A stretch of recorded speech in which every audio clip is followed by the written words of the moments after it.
paz vai continuar ausente enquanto a gente esperar que os outros tapem os buracos dos nossos corações. E o medo da incerteza só vai tornar esse buraco ainda mais profundo. O amor nunca vai ser um roteiro pronto. E é isso que Noites Brancas vai ensinar pra gente.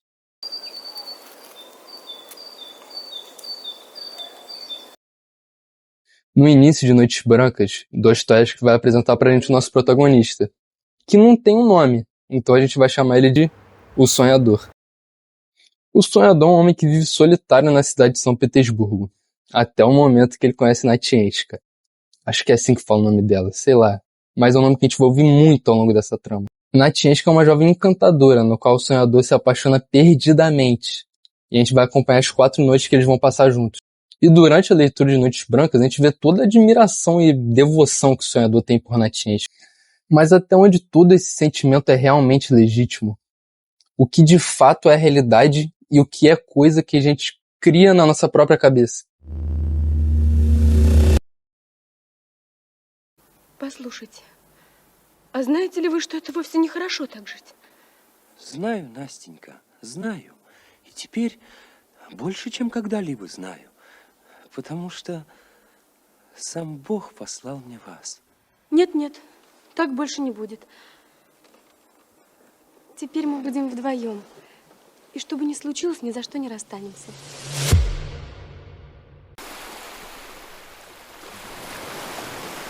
Um ponto que é muito importante dessa história é que o Sonhador conhece muito pouco sobre Natienska. Ele só se vê em algumas noites. Então como que esse cara pode estar maluco de amor por essa mulher?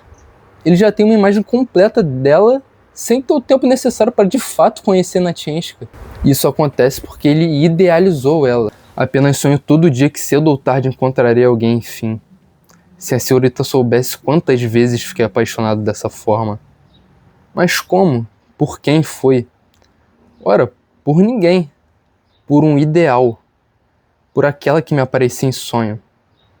Crio romances inteiros em meus devaneios. Quantas vezes quando a gente está conhecendo alguém, ou às vezes até acabamos de conhecer, a gente já se pega pensando como aquela pessoa é incrível, como aquela pessoa é maravilhosa, é o amor da minha vida, é minha alma gêmea, quero casar com ela, quero ter filho, quero comprar uma casa no interior pra viver junto com ela a minha vida inteira, e isso e aquilo. Eu sei que tu é assim, eu sei que tu é emocionado, não vem querer fingir que tu não é não. Ah, que eu não me apego por ninguém, para de caô.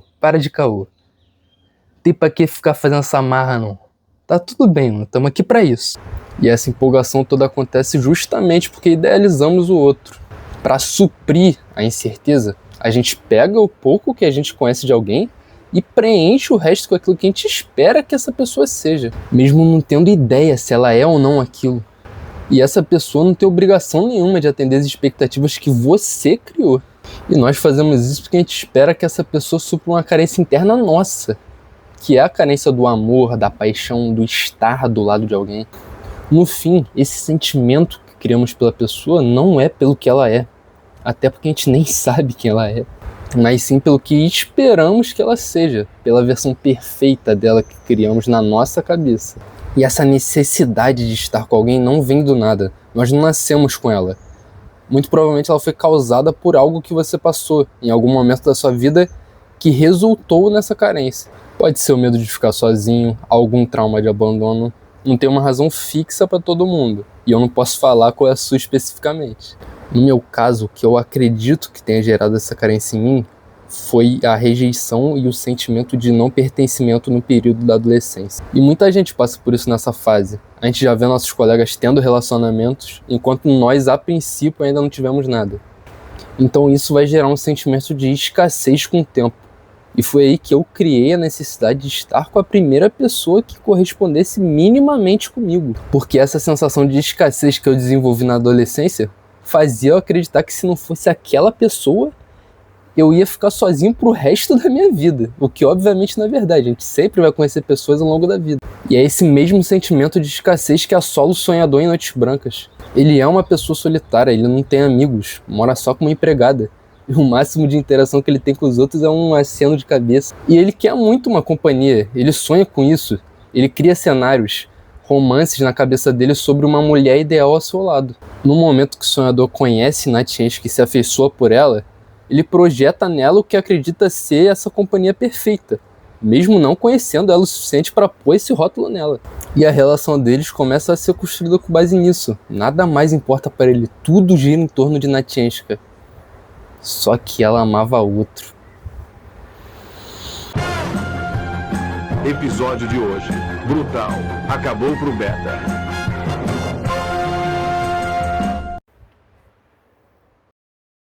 No fundo, Natienska não nutria o mesmo sentimento que ele tinha por ela. Ela gostava dele, mas só como amigo. E Natienska era muito jovem, ela não tinha noção do que isso poderia causar para ele. Ela continuava a se encontrar com ele simplesmente porque ele era uma boa companhia, ele tratava ela bem, era um bom amigo, mas nada além disso. Às vezes alguém pode estar junto com você, não porque tem os mesmos sentimentos que o seu, mas porque a atenção que você dá para essa pessoa faz ela se sentir bem. E a história de Noites Brancas progride com o próprio sonhador tentando ajudar Natienska a se reencontrar com o homem que ela amava. Ele realmente queria ver ela feliz, mesmo que isso machucasse, já que ele era apaixonado por ela, mesmo sem ter reais razões para isso. É sim muito difícil conciliar razão com emoção, eu sei disso. Mas a paixão precisa ter uma razão, senão ela vai virar apego e desespero. Quando Natienska aceita que o homem que ela está esperando não vai aparecer, ela aceita o amor do sonhador. Não porque é um amor recíproco, mas simplesmente para preencher o vazio que o abandono do outro homem deixou nela. E depois disso a história acaba. Os dois juntos para sempre, apaixonados, casalzão aí pra vida.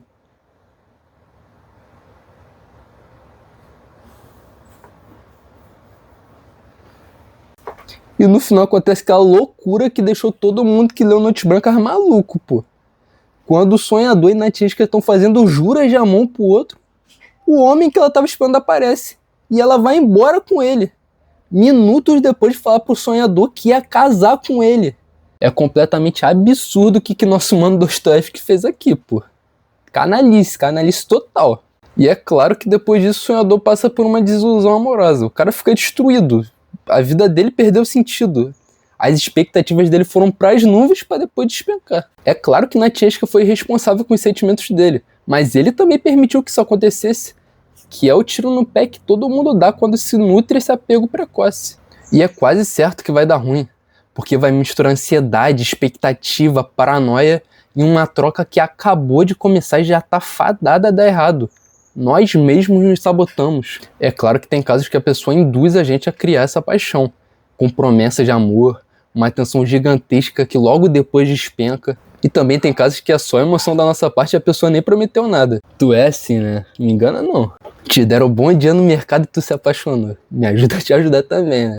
Beleza, entendido tudo isso, como numa situação dessa eu faço pra não me apegar rapidamente? Pra não me machucar, pra não idealizar essa pessoa? Calma, vamos chegar lá.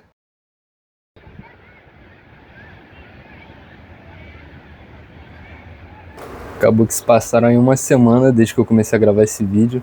Esses últimos dias foram meio enrolados. Passou Natal, hoje inclusive é Ano Novo.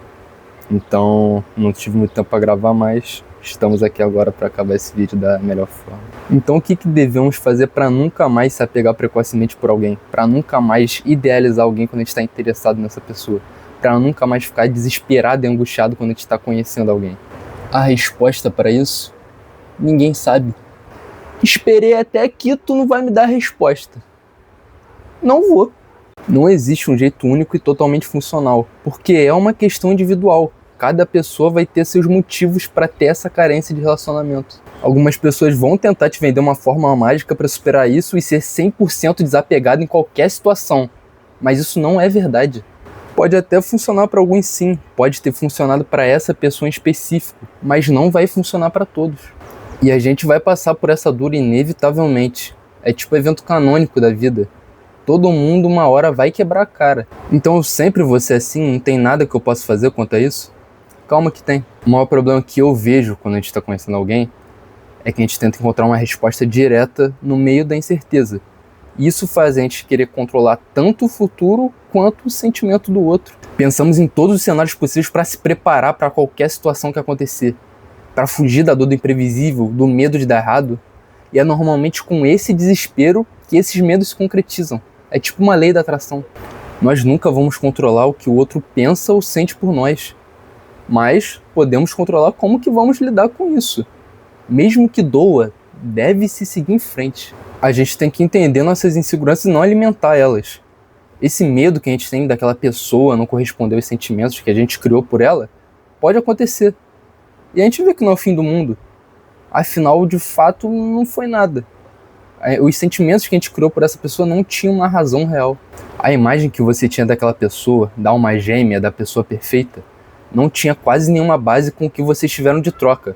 E mesmo que tivesse, não ia justificar esse pedestal que você botou essa pessoa. Essa imagem surge do que você criou, do que você idealizou. No fim, não é sobre a pessoa, é sobre seus pensamentos. E esse foi o erro do sonhador. Ele não amava Natienska pelo que ele conhecia dela. Ele a amava pelo que ele criou sobre ela.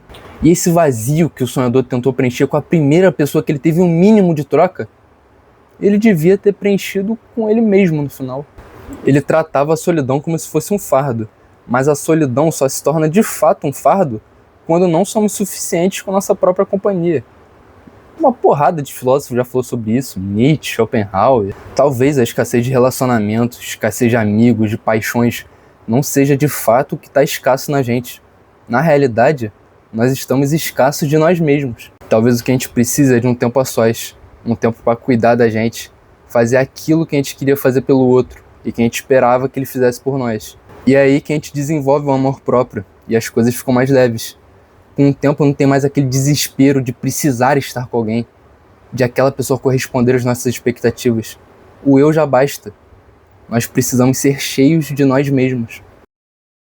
Para o sonhador, no fim ele não precisava do amor de Natienska. Ele precisava do seu próprio amor. A vida é imprevisível e vai continuar sendo. É isso que torna ela bela. Que graça teria a gente saber tudo com antecedência. As surpresas da vida são o que dão sabor a ela. A vida pode ser doce, pode ser amarga, pode ser ácida, mas independente de qual sabor a vida assumir, ela ainda pode ser gostosa, ela ainda pode ser saboreada. Acima de tudo isso, vamos nos permitir viver. Não vamos fugir da dor, do medo, de sofrer e de se decepcionar. Às vezes é exatamente o que a gente está precisando para evoluir. O nosso caráter é construído com base nos momentos difíceis que a gente passa. Nós inevitavelmente vamos ver amores que um dia podem se acabar.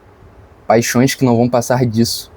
Relações que vemos um potencial gigantesco e que talvez nem tenham oportunidade de começar. E a gente tem que aprender a passar por essas situações, sejam elas pequenas ou grandes. Acima de não perder o amor de alguém, a atenção de alguém, as expectativas que a gente criou, a gente não pode perder a si mesmo, porque isso é a única coisa que a gente tem controle. Faça a sua parte. Não se faça caber. Não se molde para conseguir algo que nunca pertenceu a você realmente. E aquilo que não está no nosso controle, a gente tem que confiar naquele que está acima de nós e que sabe de tudo. Que sabe o que é melhor para mim e para você. Deus vai fazer você passar por coisas que você não queria no momento e não vai te dar aquilo que você desejava.